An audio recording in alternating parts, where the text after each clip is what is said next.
Welcome to the Irish Bills Mafia. This is my first time going live on YouTube. Bit nervous about it, but sure we'll see how it goes. Tonight's show, what I'm going doing is I was trying to do it the last day on StreamYard, but my StreamYard has given me a bit of bother lately, so this is why we're going live. So what I did was I gave who I thought will finish last in each of the 8 divisions in the NFL for this coming season. So we're going to do it again, take two. The teams haven't changed, or my opinions haven't changed. Just it's a way now. Hopefully, this might be the way forward of me doing videos going forward. We'll see how this one goes. But anyway, who do I think will finish bottom of the divisions in the AFC North, South, East, and West, and the NFC North, South, East, and West for the 2025-2026 season? So we're going to start with the AFC West. So the AFC West is stacked with top head coaches. You've got Andy Reid, Kansas City Chiefs, Sean Payton, Denver Broncos, Jim Harbaugh, Los Angeles Chargers, and you have Pete Carroll now in charge of the Las Vegas Raiders. So they're on paper one of the hardest looking divisions with the head coaches there. But when you look at the teams, we don't know if the Chiefs will come back and be a team that will challenge for a Super Bowl for this coming year. They've been there and thereabouts in nearly the last 7 or 8 years all the time. So at some stage, they're going to have a refresh and a downtime. We don't know if the Denver Broncos and Bo Nix will he kick on from 2024-25, where he was absolutely amazing as a rookie, or will he hit second season syndrome, I should say, and level off a bit and taper off like CJ Stroud did kind of for the Texans last year. Um, then the Los Angeles Chargers. I'm not a believer in Justin Herbert to be that, or how people think he's as good as what they think he is or what he should be. So I'm waiting for him to prove himself, and the Los Angeles Chargers will only prove themselves, no matter how good Jim Harbaugh is, if Justin Herbert proves himself. And then you got Pete Carroll now going into the Las Vegas Raiders. And Pete Carroll is a man that has won a Super Bowl. He is 70 years of age. He is took a year out last year when he left the Seattle Seahawks. He's back in now at Las Vegas, and it'll be interesting to see how they go. And he's brought Geno Smith with him, so it's going to be a very interesting division itself. But for me, I'm not going to talk about the other 3 teams. I'm just going to mention the ones who I think will finish last. I'm still tipping my hat that the Las Vegas Raiders will finish last in the AFC West. Um, I think Pete Carroll will need a few years. I think they need a few more bits and pieces, but I could be wrong. But in my head right now, I see a gap between the Las Vegas Raiders and the other 3 teams who will be fighting out for the division. But this is only this is the fun of it. We're all just guessing and seeing how things are going. It's the makings of a video. So that's my AFC West choice. My AFC South choice, you have the Houston Texans, Indianapolis Colts, Jacksonville Jaguars, and the Tennessee Titans. Now, the Titans have Cam Ward, a new rookie #1 draft pick. Um, the Texans have CJ Stroud, hoping to have a rookie year, then not a year, 2 year. Time will tell, and hopefully he will, because he's a very good footballer. Jacksonville Jaguars have a quarterback where no more than Justin Herbert and Trevor Lawrence. I don't have faith in. And the Indianapolis Colts, Anthony Richardson is looking like he'll be their quarterback, and Daniel Jones will be backup. Now, um, I know I'm talking an awful lot about quarterbacks, but quarterbacks tick the team, and they either make the team go forward or they don't. And in this division, you're looking at, will Cam Ward, how will he drive on? I think he'll have a good year. Will CJ Stroud rebound back to his rookie year? I hope so. I think so. Uh, Trevor Lawrence is a new head coach in Liam Cohen, who is a very offensive-minded coach. They've also got Travis Hunter, who will be playing both sides of the defense. So I think he is a guy that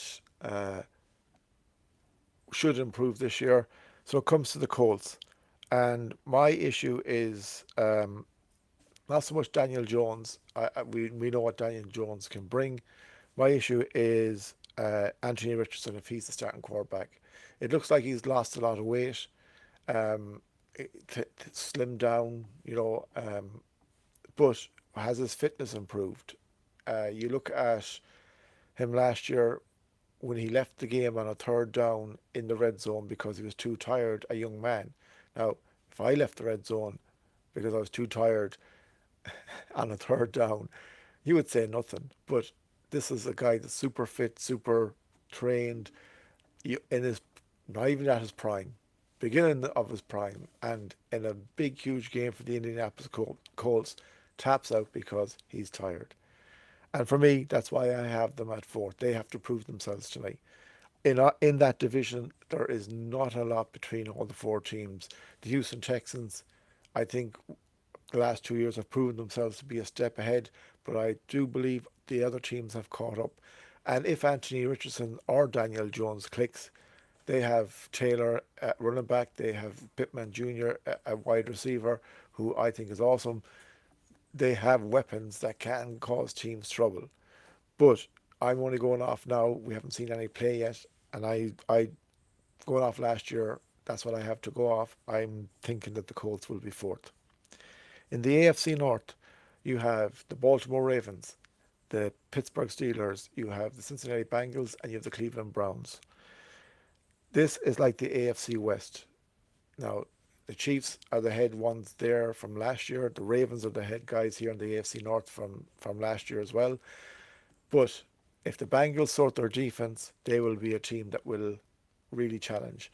If the Steelers can get Aaron Rodgers to play in any way he did in his prime or close to it, they could be a challenge. The Cleveland Browns, though, they're the team I have tipped for finishing fourth. They have four quarterbacks at the minute, and if Deshaun Watson miraculously recovers and is back by October, they could have five to choose from. Every other team, or most of the other teams, have one or two that they are, you know, looking at, not four. And how do you give these guys enough reps? Yes, you will narrow one or two down, but if they don't go out and say, "Look, we're going to say either Shador Saunders, Joe Flacco, Kenny Pickett, or Dylan Gabriel is our number one quarterback for this coming year," uh, it's going to be a mess before they even start. Garrett, uh, Miles Garrett has signed a new contract. He, I heard an interview from him a few weeks ago. He honestly believes they could win the Super Bowl. Now, stranger things have happened. They have a brilliant wide receiver in Jerry Jeudy, but the other three teams are just too far ahead at the minute, and that's why I have them finishing fourth. Finally, in the AFC, we have the AFC East, and we have the Buffalo Bills, Miami Dolphins, New England Patriots, and New York Jets. It's the hardest one to talk about because I'll be biased no matter what way I go. The Jets, I do believe, have come on so much, and I think Aaron Glenn will do a brilliant job with them. Um, the Patriots will come on this year, I do believe. I'm not going to say where they're going to finish yet because I have to do the rest of the predictions later on. But the Dolphins, and they're the ones that for me are iffy at best. But I am putting the Jets at bottom just because the Dolphins have a bit more structure behind them, consistent structure, no matter how mad it is. That's my reason for putting the them ahead of the New York Jets. I wouldn't be surprised if the Dolphins finish bottom, um, but at this minute in time, just because I think Aaron Glenn has so much more, he has to improve. They have the players, but to get the culture right there from last year, and it was a joke last year. I just believe that he he will need another year or two to get the Jets off and running. So in the AFC, I have finishing the fourth is the AFC West, is the Las Vegas Raiders, AFC South, Indianapolis Colts, AFC North, Cleveland Browns, and AFC East, New York Jets. In the NFC, in the NFC West, you have the Arizona Cardinals, Los Angeles Rams, San Francisco 49ers, and Seattle Seahawks. This is a very hard division to call because I believe any of the four could win it and any of the four could finish bottom. The Rams are tipped by a lot to be the team in the NFC this year, especially to put it up to the Philadelphia Eagles. But on any given day, these teams I think can beat each other. They all have pluses and they all have minuses. But I'm here to make a decision who I think will finish fourth. And I have decided that I do think the Arizona Cardinals will finish fourth in the NFC West this year. They are improving. I'm not a big believer in the quarterback. Again, like the other guys that I don't really trust at the minute, they have to prove themselves. But the other three teams, I think, are just too far ahead with coaching, with their players, and I do believe that the Arizona Cardinals will will put it up. I think it'll be a very tight division, but I just think they'll finish fourth in the NFC West. In the NFC South, you have the Tampa Bay Buccaneers, Atlanta Falcons, New Orleans Saints, and you have, one second now, the Carolina Panthers, Tampa Bay Buccaneers, Atlanta Falcons, and New Orleans Saints, excuse me. These four teams, again, is like the AFC South. There isn't a huge amount um, in it. Uh, any of them could win on their day, and any of them could finish bottom. I've put the New Orleans Saints bottom because their quarterbacks, they're either going with Spencer Rattler or Tyler Shaw. They lost Derek Carr through injury and he retired, and I don't think they have enough to replace him at the minute. Um, Kellen Moore's first year, I think he'll be like Aaron Glenn in the AFC East. It'll take him a couple of years to build his team, and I do believe he will do a very good job. But I just think that the New Orleans Saints, they're probably the poorest out of them four. Again, it's a division where any of the four teams could win. It's not like there's a runaway team in it. The Tampa Bay Buccaneers have proven it the last few years, and I do believe they'll be probably the strongest team again this year. But as of now, the New Orleans Saints, I have tipped to be fourth in the NFC South. In the NFC North, you have the Chicago Bears, you have the Green Bay Packers, Detroit Lions, and Minnesota Vikings. Now, again, on paper, this is a very tough division to call. Um, they're all four teams believe that they can finish top. I just believe the Chicago Bears will finish bottom. I just think that the Detroit Lions are there or thereabouts pushing for a Super Bowl. Green Bay Packers are there thereabouts again to with Jordan Love to push for at least a good run in the playoffs. The Minnesota Vikings, a lot of people have them dark horses to win the NFC. It all depends on how JJ McCarthy comes out because Kevin O'Connell will play expansive football and he's got Addison and Jefferson and like they are two of the best wide receiver pairings in the NFL. The Chicago Bears are the one that I have my questions over um, because Caleb Williams didn't prove himself last year. Now they've got Ben Johnson in from the Detroit Lions. That's the new head coach, and Ben Johnson is a genius with offensive plays. They have strengthened the offensive line, so hopefully he won't get sacked as much or hit as much. But he still has to prove himself, and he got carried away, I think, in his own beliefs last year, where he put out a tweet or something or text that the punter wouldn't see the field too much, and it turned out to be an absolute fiasco. So for me, the Caleb Williams, the Chicago Bears, they're the team out of the four of them teams that have to prove themselves most, and I think they're the teams that will finish bottom of the NFC North. And finally, we have the NFC East, and you have the Dallas Cowboys, New York Giants, Philadelphia Eagles, and Washington Commanders. Now, the Philadelphia Eagles are defending Super Bowl champions. The Washington Commanders got to the NFC Championship game last year. So it ain't going to be either of those two. They'll be looking to push on again this year. The Dallas Cowboys, I don't believe will finish bottom, but huge news yesterday broke, or this morning, where here anyway, when I read it, that Mikah Parsons wants out, that there's no sign of a deal happening for him, so he's put in a trade request. If he's one of the best defenders in the NFL, I don't know where he'll end up, but the point of it being is if he leaves the Dallas Cowboys defense, it will leave a huge hole. Now, I still believe the New York Giants are the worst set up team in that division. Um, they have a quarterback issues where, Russell Wilson, Russell Wilson, Jameis Winston, and Jackson Dart. They're the three quarterbacks that the Giants have. Um, Jackson Dart is a rookie, needs time, and the other two guys have proven themselves. Yes, Russell Wilson has won a Super Bowl, but he has done nothing in the last few years. And since he went to Denver, it's been a flop. He went to Pittsburgh last year. It wasn't great. I would have kept Justin Fields in a quarterback last year, but I'm not Mike Tomlin. So uh, he was a letdown. So for me, I think that the Giants will finish bottom of that division.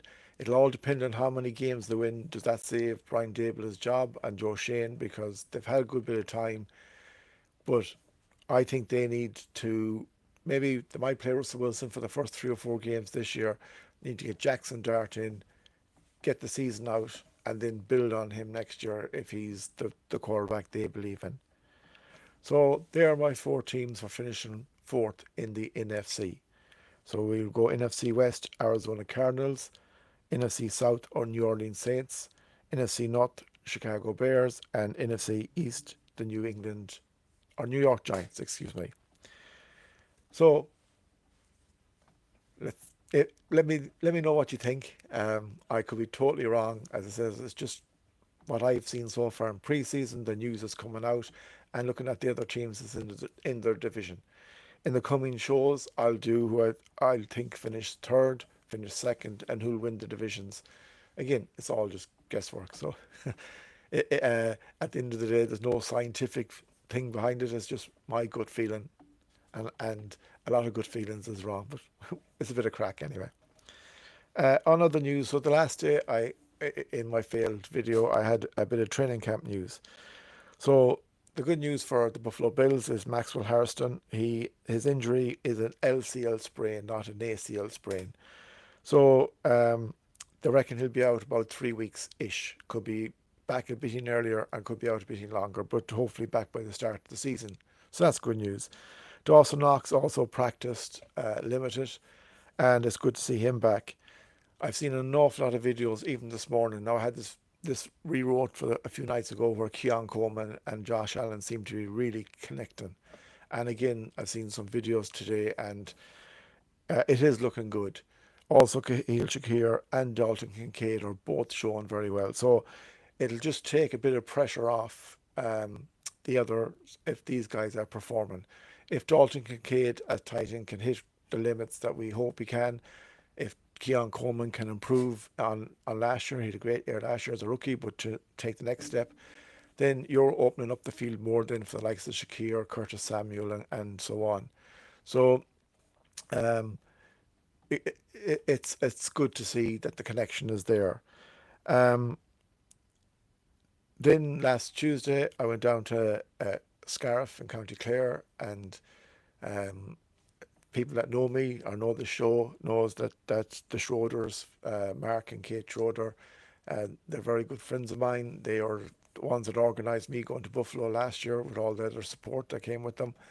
But they were the guys driving it. So they're home in Ireland, or their visit in Ireland, I call it home. So I went down and met them in Clare, and it was lovely to meet them. Beautiful. They're lovely people. I met Ali and Jeff, their daughter and son-in-law, and we had a good old chat. We had the breakfast and we had a bit of crack. And uh, the world, in a way, is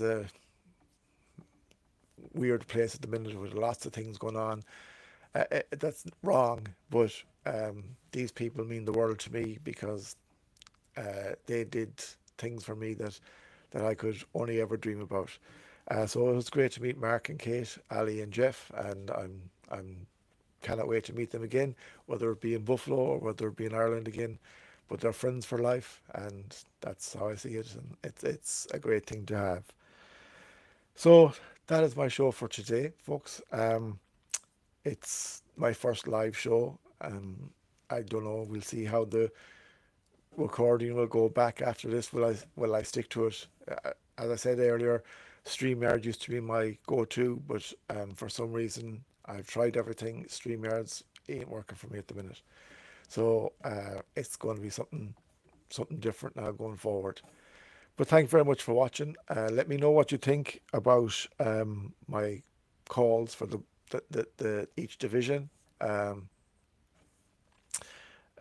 it's as I said, it'll be an interesting season. Some of these divisions, the teams I've picked to go fourth, could easily finish first. But we all have to make a call on something, so this is my call on it. I'm hopefully going to be back in on Tuesday, if I can get everything working right. I have Therese on, and then there's a special guest, which episode with Jake Podger coming up. Jake is a great friend of mine.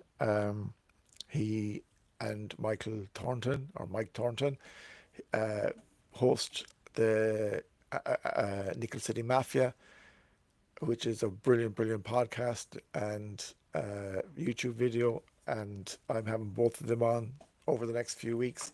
So Jake is coming on, please God, next Tuesday night. So hopefully we'll have a great show. He knows everything about football and is a gentleman and a real good friend.